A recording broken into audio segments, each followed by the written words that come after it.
I remember hearing the first demo, one or two songs, but it wasn't like really rampant in the metal community as far as around me or anybody. The one that was real fire was OU818. Now that thing was everywhere, parties, cars, anything Yeah. you were in.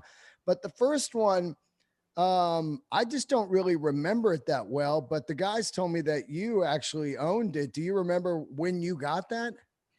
Uh, it would have been sometime, sometime in 86 or early 87, I'm thinking. Because I was still tape trading at that point.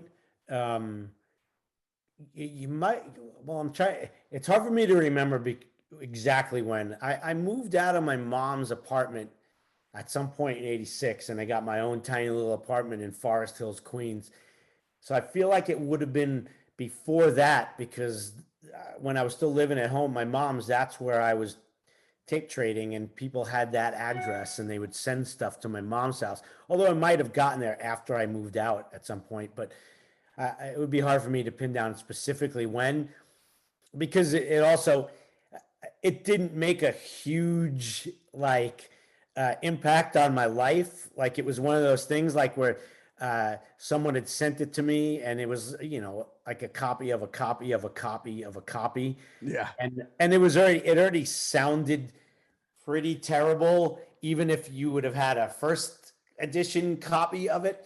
Um, Let alone something, so many generations down on cassette. And I remember hearing it, and the thing I do remember about it, I think my takeaway from it was that okay, it's it's fucking like brutal, noisy insanity.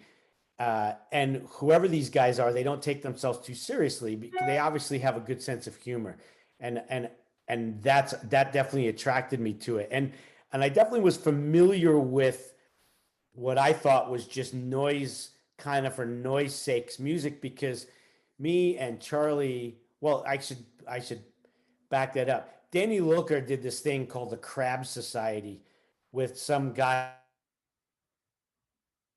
They were NYC Mayhem, and then they became Straight Ahead. And it was with like Craig Satari, who ended up in Agnostic Front and Sick of It All. And so Danny and Craig and this guy Tommy Carroll, who was the singer of NYC Mayhem and Straight Ahead, they did this Crab Society thing, and it was just super short songs, super noisy, super brutal. And then the night before we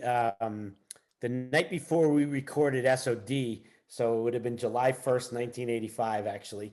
We made what we called the Crab Society North demo because we were up in Ithaca, New York, so we were up north of the city. And it was 59 songs. It was 10 minutes long, and it was just noise. Every song made up on the spot, and 59 songs in 10 minutes. Some of those songs ended up like becoming what you hear on the SOD record, like those really short songs.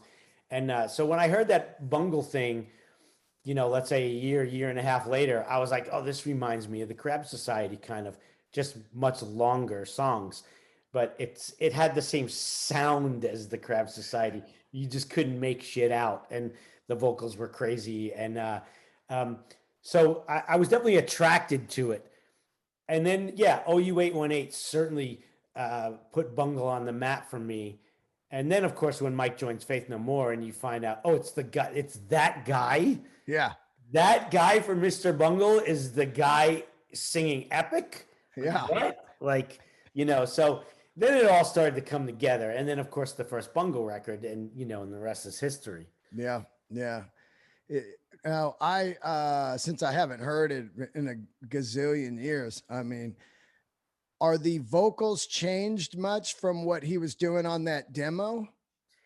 Yeah, it's definitely more. I mean, you could go on YouTube Oh, it's out there. and hear it. It's funny when Mike first contacted me about being a part of this, and I was like, dude, I'll never be able to find that tape to learn the songs. Like it's buried in storage somewhere. And he's like, oh, you could just go on YouTube.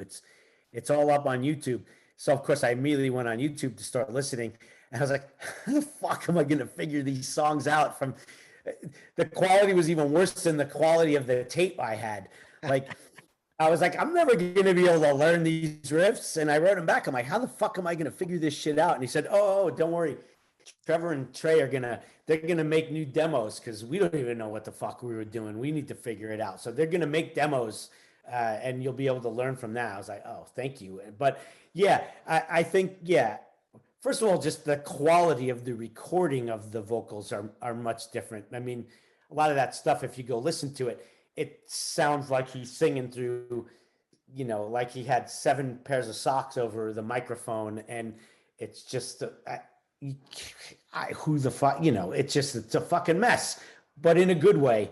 And this sounds much more like a thrash metal record to me, to my ear now. This sounds like what, if this record would have come out in 1986, Mike would have been known as one of the most insane, best thrash metal singers of all time.